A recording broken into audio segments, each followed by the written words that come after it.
Brian, something you and I have to discuss. It's unfortunate that we need to do it, but I think it would behoove us to once again admit that cheap houses are expensive. Tell me more. There's so many directions we could go with this, Mike. I get a handful of DMs a week from people who know that I invest in the Detroit market that may be somewhere outside of the Detroit market that automatically assumes that must be a good place for me to invest because in the Bay Area, this house cost me $800,000. There, it could be potentially $100,000, right? But I want to take it even a step further than that. I want to talk first to the people who are targeting these land bank properties, right? So here it is. You got somebody who's had the wherewithal to at least save up maybe 20, 30, 100 grand. And they say, you know what? I'm going to go out here and buy this $1,000, $2,000, $5,000 property.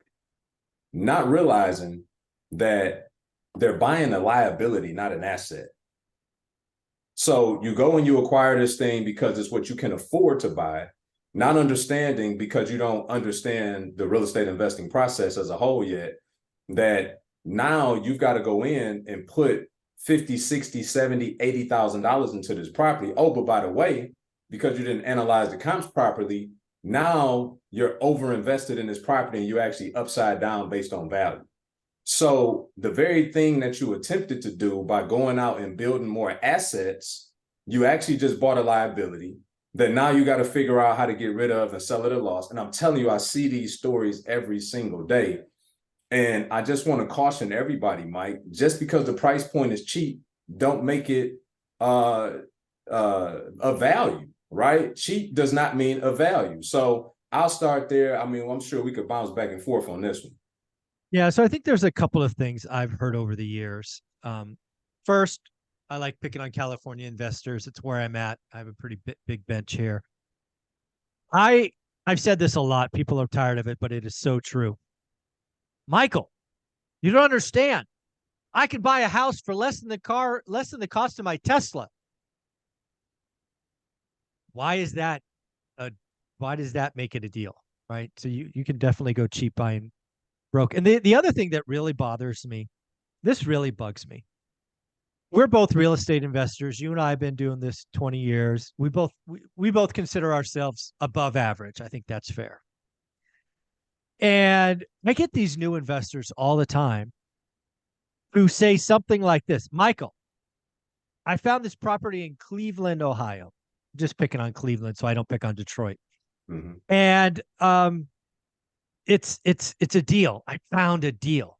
And I go, whoa, how many days has it been listed? Oh, it's been listed 312 days.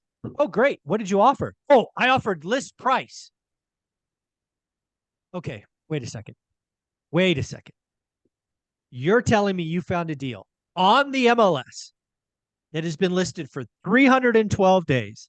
You are paying list price, and you are so arrogant to think that all the local investors have kicked that rock a dozen times at list price. I mean, the audacity of some people to think that I don't get that attitude. I mean, in Cleveland, there's got to be 100 great investors. You don't think they looked at that property by day 3? It's on the market, 312 days. Everybody's looked at it 5 times probably. It's a good rule of thumb, Mike, to suggest if it's still available, it's probably not a good deal. Certainly not at list price. Because the people who are looking at that market every day continuously pass on this thing for almost a year. That's a clue, right? That's a clue. The problem we have, though, Mike, is everybody wants to perceive trophy. Everybody wants to perceive trophy. So again, they're skipping the line on doing the work, and they're just saying, you know what, I got this 50 grand is burning a hole in my pocket. I found something that's affordable enough for me to buy because I can't afford nothing in my market. Yeah, so I'm a real estate investor. That's what I'm saying, man. We got to knock it off. Like, let's get serious about this. And so, the other part to the land bank that a lot of people don't understand is that their sole purpose in these communities is to fix blight issues, right? So from the time that you buy a land bank property, they keep a lien on the property, which is what's going to prevent you from ever using hard money because a hard money lender wants to be in first position and with no other encumbrances, right? And so the land bank keeps a lien on the property to hold you accountable. So you just bought their blight issue, and then you go to work for them to fix their blight issue, and you have to move the property and project along at certain on a certain time interval, or they can come in and foreclose on you. All the money you've committed to the deal, they keep, and then they go give it to another investor at a better position and sell the property again. Like, we got to wake up and understand the rules of the game before we play it. And it's so many people out here that's just lighting money on fire, never knowing the price of admission. And then they show up later needing our help. And it's like, but what did you do with all the money you had? Yeah, there's a couple of things here. You brought this up last week or the week before. The whole idea that people with money think they can skip the line. That is so true. That is so true. No, this is like learning a language, playing an instrument, getting a new sport. Everybody's got to do the work. There's no skipping the line. Maybe you could pay for a coach or whatever, but you got to still do the work. There's no excuses. There is no skipping the line. And then the other thing that you haven't said, but I believe is true, a lot of these blighted properties and land bank are in areas of town where there's lots of other blighted properties and land bank properties. So if you happen to pick up one of these and you start doing a fancy remodel and, you happen to leave it, locked up for a weekend, you might come around and some of your shit is gone. I mean, how many times have you seen people, put in a new kitchen and literally you come back the next weekend and the cabinets are gone? Right. It will more times than I like to remember. I've been a victim Exactly. of it more times than I like to remember. And that's a really good point, because we get so focused on offense that we forget that defense is our best offense. And so when you go into these areas, you got to have a game plan. You got to have a game plan. If it is up north and you got inclement weather, when do we install the HVAC? Right. Yeah. You gotta, like, all of these things matter. Like, which way do we provide access in and out of the property, right? Should we leave it boarded up as a deterrent, as opposed to take all of the boards off and let people know that we rocking and rolling over here?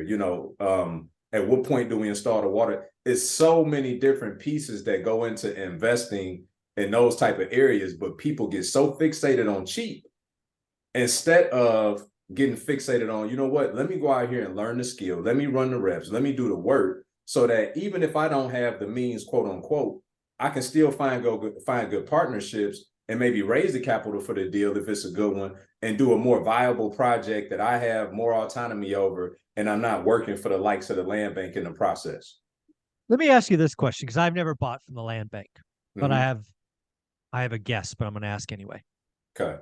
Would you agree that no first-time investor should buy from a land bank? That should never be your first investment. Is that a fair rule of thumb, or you don't want to go there? And they are going to be barking in the comments at us, Mike. But yes, I believe that no first-time investor should be buying a land bank for their first property. It's just way too much nuance. You don't have the skill yet. And while you think, because they say project has to be at X phase in 6 months, you're going to assume there's no way I come in here and it take me 6 months, not realizing that the contractor could jerk you around for the first 3, and you don't know any way. Or you have to redo it twice. Exactly. I mean, 6 months will come and go like this in our business. You be in a project for 2 years, still trying to figure out why you're only halfway done. So absolutely, Mike, I think it's suicide for any new investor to start off with a land bank property. Yeah, I mean, again, you can go broke buying cheap. You just go broke buying cheap. And I get it.